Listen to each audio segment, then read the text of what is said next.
the first and last one.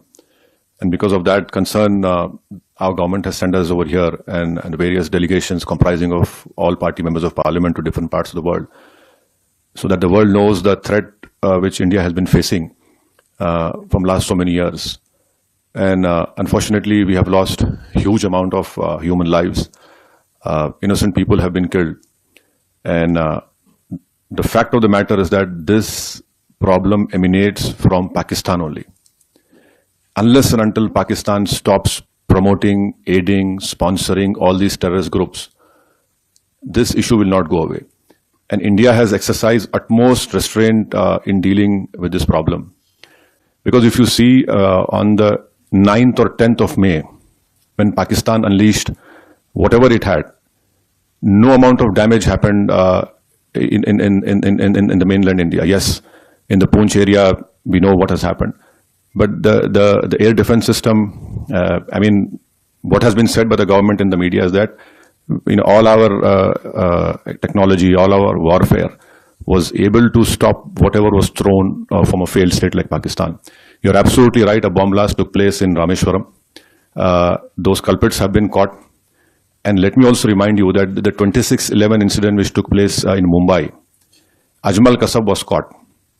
Ajmal Kasab was given all the due process of the law, wherein Ajmal Kasab went through all the legal process of our country, and ultimately the court gave him the punishment. Even after that, the Indian investigators gave all the evidences which was required to the Pakistani government. They had given proofs, audio recordings, and can you believe that at that time when this 26/11 incident took place, the Pakistan foreign minister was in India. So this is a state which is not at all connected. It is not at all concerned about the safety and what the message that goes out. But unfortunately, because of Pakistan's intransigence, that trial didn't go further up. But when Bahrain was heading the FATF committee and Pakistan was put in the grey list, that trial proceeded. And after that, Pakistan came out of grey list. And unfortunately, those people were convicted only in money laundering, not in terrorist charges. And there was a UN designated terrorist called Zakiur Rahman Lakhvi. I don't know where in the world the prison system is such that Mr. Zakiur Rahman is a designated terrorist. And by being in prison, his wife gives birth to a child. Now, this is what Pakistan's legal system or the support of the state is concerned.